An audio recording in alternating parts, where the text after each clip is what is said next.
मुंबई पूर्व के प्रभाग क्रमांक 140 और 141 में शिवसेना उद्धव गुट के उम्मीदवार विठ्ठल लोकरे और सुनंदा विठ्ठल लोकरे की जनसभाओं में भारी जनसैलाब उमड़ता दिखाई दे रहा है। प्रचार के दौरान ठाकरे बंधुओं के नेतृत्व और विकास कार्यों को लेकर जनता में खासा उत्साह नजर आ रहा है। विठ्ठल लोकरे और सुनंदा लोकरे लगातार छठी बार अपने विकास के ब्लूप्रिंट के साथ जनता के बीच पहुंचे हैं।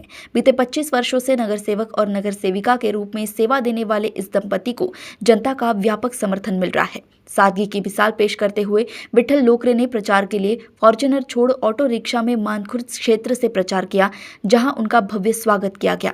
मीडिया से बातचीत में विठ्ठल लोकरे ने कहा कि वो 35 वर्षों से जनता के भरोसे के साथ राजनीति कर रहे हैं और सर्वधर्म समाज का प्रेम ही उनकी सबसे बड़ी पूंजी है। उन्होंने बताया कि सुनंदा लोकरे मुस्लिम कब्रिस्तान के लिए 8 करोड़ रुपए का फंड लाने वाली पहली महिला नगर सेविका बनी, जो सामाजिक समरसता का उदाहरण है। पूर्व मुंबई से यशपाल शर्मा की रिपोर्ट। येत्या 15 जानेवारीला होणाऱ्या महानगरपालिकेच्या निवडणुकीत आपली निशाणी आहे आपले उमेदवार याला प्रचंड बहुमताने विजयी करा।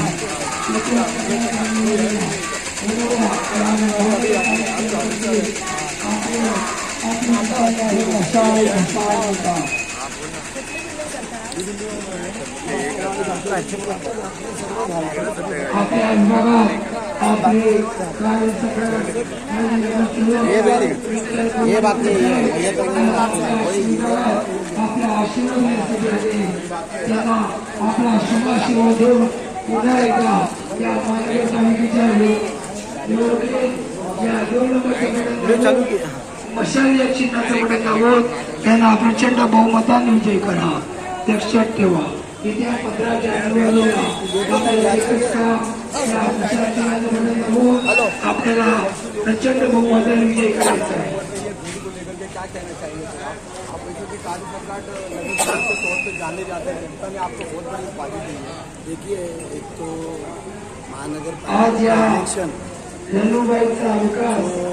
4 साल पहले होना चाहिए था, तो बीजेपी ने जानबूझ के नहीं किया, लोगों को गुमराह करने की कोशिश की उन्होंने, और लोगों को जो गरज है उनका, उससे उनको वंचित रखा है, और जानबूझ के कुछ पेड़ निर्माण करके वोट बटोरने का काम ये बीजेपी कर रही है। आपने को सब मालूम है, जैसे उनके साथ में हमारे साथ में इतने साल से रहे हुए मिंदेगढ़ जो सिंधे हैं वो भी हमारे साथ में थे, मगर वो जाके दूर में उनको जाके वो मिल गए। आप देखना चाहेंगे तो 4 साल में इलेक्शन में जो कॉरपोरेशन कमिश्नर में पूरा इनका ही राज चल रहा है। जितना टेंडर है 1000 करोड़ रुपये का टेंडर, तो इन लोग 15,000 करोड़ का टेंडर कर रहे हैं। कम से कम बड़ा भ्रष्टाचार उसमें बड़े पैमाने पर है। अगर बात सिर्फ मैं स्लम का कहना चाहता हूँ कि जो अभी सब जो इमारत है, जो मध्यम वर्ग के लोग रहते हैं, उनका मसला हल करने के लिए इन लोग ने इलेक्शन नहीं लिया है। मगर अभी इलेक्शन लगा है तो हमारे ठाकरे जो ब्रांड है उनकी युति हो गया, और एनसीपी के हमारे शरद पवार उनके साथ में गठबंधन है, और इस गठबंधन की ताकत आने वाले 15 तारीख को आपको दिखेगी। और 142 जहाँ से मेरी मिसेस खड़ी है, सुनंदा विठ्ठल लोकरे, उनकी निशानी मशाल है, और मैं खुद 141 में खड़ा हूँ, मेरी निशानी भी मशाल है, और दोनों के दोनों सीट भारी मतों से जनता की इच्छा है कि आप आके चुन के आपको देना है। और जो पहले जो 142 में थे, जो 12 साल से उन्होंने काम नहीं किया, उस वजह से 142 में भी सुनंदा विठ्ठल लोकरे मशाल के निशाने पे भारी वोटों से जीतेगी, और हम 141 और 142 एक गिफ्ट उद्धव साहब और राज ठाकरे देने वाले। अच्छा सर, आपने अभी कहा कि ठाकरे ब्रांड, तो अभी ठाकरे ब्रांड की कभी परसों 10 साल भी आए थे पीएमपी में, और उसके बाद अभी कल वो शिंदे साहब आए, तो शिंदे साहब का ब्रांड और ठाकरे साहब का ब्रांड अगर देखेंगे तो वो कहाँ बैठता है? उद्धव ठाकरे ब्रांड के आगे कितना शिंदे जी का ब्रांड किधर है, गायब हो गया? शिंदे साहब का ब्रांड नहीं, अमित शाह का ब्रांड पे इन लोग दोनों है। शिंदे साहब का खुद का ब्रांड नहीं। शिंदे साहब जब उद्धव साहब के साथ थे तो बाला साहब और उद्धव साहब का वो ब्रांड बोल के काम करते थे, मगर वो बड़े पैमाने पे जो भ्रष्टाचार किया है वो ईडी सीबीआई को डर के वहाँ पर गए।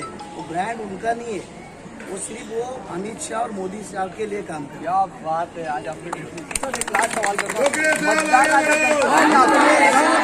आज भाव अपील करेंगे हाथ जोड़ करके कि आने वाले 15 तारीख तो यही है कि सामान्य लोगों के सामने में उनका जो मूलभूत गरज रहता है वो मैं निभाने की कोशिश करता हूँ। और उनको मैं अपील करूँगा कि कुछ लोग आएंगे, आपको पैसा देने की कोशिश करेंगे, साड़ी देने की कोशिश करेंगे, सोसाइटी को पैसा देने की कोशिश करेंगे, और उसमें गुमराह नहीं होना चाहिए। ये बीजेपी और शिंदे गठ इनका धंधा ही वही है, पैसा देके वोट बटोरना। मगर 5 साल का अगर इतिहास देखेंगे तो 50,000 और 5,000 काम में नहीं आने वाला है। काम जो करेगा, जो जगह का वैल्यू बढ़ेगा, वो सिर्फ ठाकरे ब्रांड ही बढ़ा सकता है।